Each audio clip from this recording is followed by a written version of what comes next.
यह वीडियो आप सबके लिए काफ़ी इम्पोर्टेंट होने जा रहा है, क्योंकि इस वीडियो में हम समय से संबंधित सेंटेंसेस को देखने जा रहे हैं।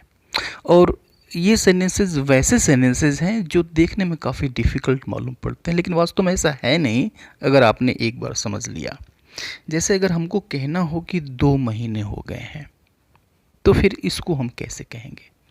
या फिर हमें ये कहना हो कि मुझे वहाँ जाते हुए या फिर यहाँ पर काम करते हुए सालों बीत गए हैं, राइट? तो अब इस तरह के सेंटेंसेस को हम इंग्लिश में कैसे बोलेंगे, इस वीडियो में हम ये देखने जा रहे हैं। इसलिए अच्छी तरह से समझने के लिए मेरे साथ अंत तक बने रहें। So let us start the video. ये जितने सेंटेंसेस आपको दिख रहे हैं, इन सेंटेंसेस को ट्रांसलेट करने के लिए इन दोनों में से किसी एक स्ट्रक्चर का यूज़ करते हैं। जैसा कि आप यहाँ पे देख पा रहे हैं, तो हम स्टेप बाय स्टेप देखेंगे कि इसको किस तरह से इस स्ट्रक्चर को इस्तेमाल किया जाता है, राइट?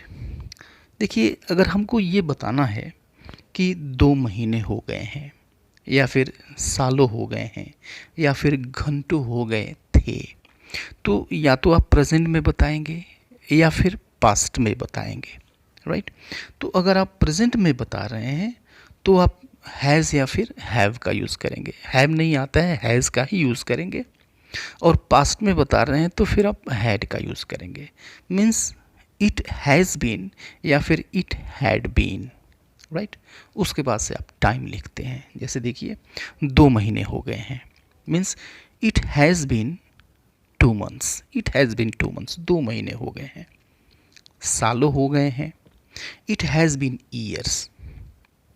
या फिर घंटों हो गए थे, पास्ट का है तो हैड यूज़ करेंगे, इट हैड बीन आवर्स। घंटों हो गए थे, ठीक है?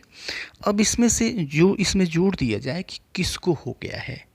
जैसे मुझे 2 महीने हो गए हैं, या फिर उसे सालों हो गए हैं, तुम लोगों को घंटों हो गए हैं।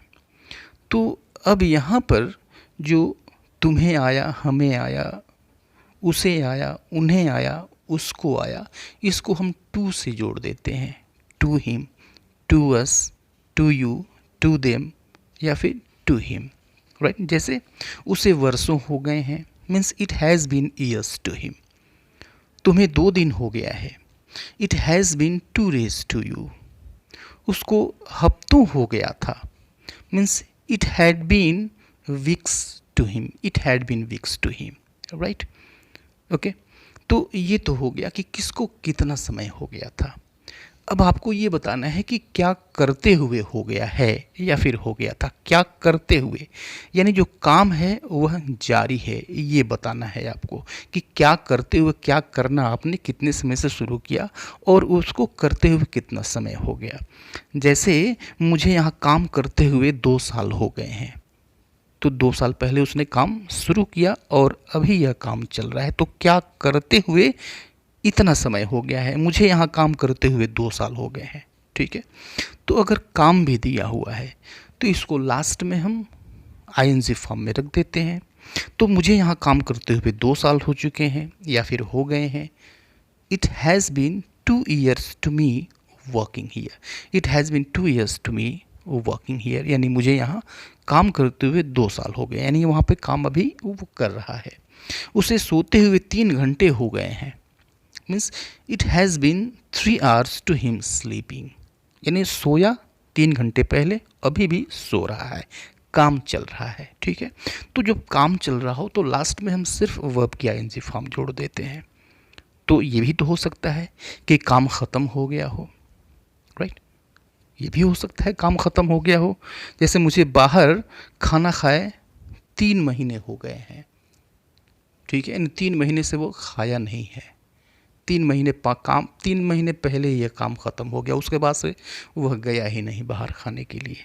तो इस कंडीशन में हम लास्ट में वर्ब की आईएनजी फॉर्म के बजाय हम हैविंग यूज़ करते हैं और उसके बाद से वर्ब की थर्ड फॉर्म यूज़ करते हैं। जैसे मुझे बाहर खाना खाए 3 महीने हो गए हैं, means it has been 3 months to me having eaten out.